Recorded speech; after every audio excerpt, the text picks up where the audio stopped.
Jackpot Round! Eto na! Ang ating mas pinadali at mas exciting na Jackpot Round. Isang tanong na lang. Worth 30,000 pesos. Huwag kang mag-alala. Kung hindi mo alam ang sagot, aba, ngayon may multiple choice na tayo. Yun. Kung nahihirapan ka pa rin, pwede kang magsyunggal ng isa sa choices. Kaya lang may kapalit. May kapalit? Yes! Dahil yung 30,000 mo, mababawasan yan. Kasi gusto mo ng kapalit, hindi ba? Babayaran mo ngayon ng 5,000 ang isang tatanggalin natin doon sa pagpipilian. Pag hindi ka pa rin sigurado, pwede pa rin nating bawasan yan. Yung pagpipilian. Ah, hindi yung pera. Kaya lang, 5,000 na naman ang mababawas sa 30,000 mo. So, ang ending niyan ay 20,000 na lang. Pag hindi ka pa rin sigurado, Diyos ko naman, yung pangatlong tatanggalin nating sa pagpipilian, 10,000 ang kapalit. Eh, magkano na lang ang matitira sa'yo? 10,000. Eto na, ang iyong jackpot question. Umamin na sa wakas si Tom Rodriguez na may 4-month-old baby na nga siya. Wala pang pa-face reveal o kahit nanay reveal. Pero, naisplok na niya ang kakaibang pangalan ng kanyang Junakis. At ito ay, is it A, Kenbro, B, Robken, C, Borken, D, Corben, E, Bencor. Alam mo na ba ang sagot? Medyo lang. Medyo.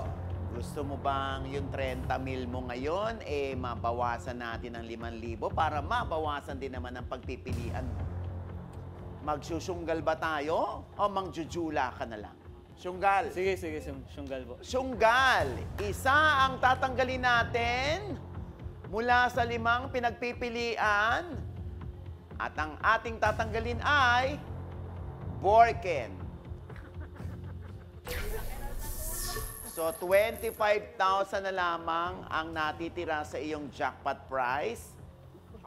Kaya mo na bang sabihin sa amin ngayon kung ano yung pangalan ng anak ni Tom Rodriguez? Sugal o Syunggal?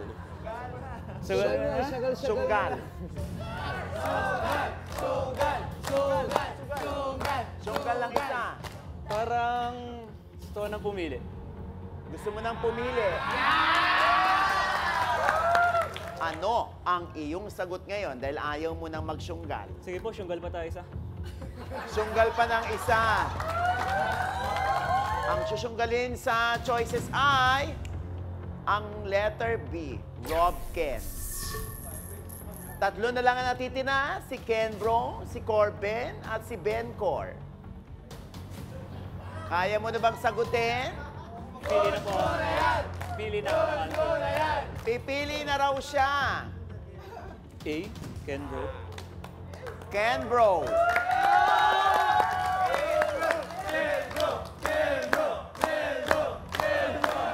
Hindi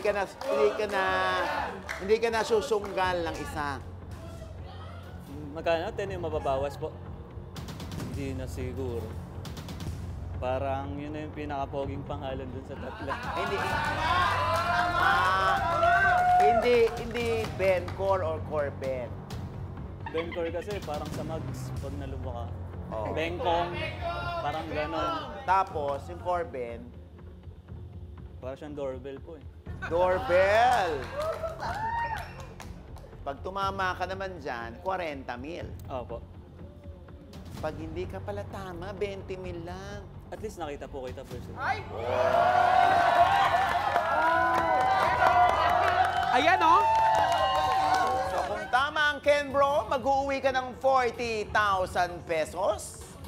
Kung mali naman, aba, 20K lang ang maiuwi mo. Kung sigurado ka lang, Kenbro, push mo na yan!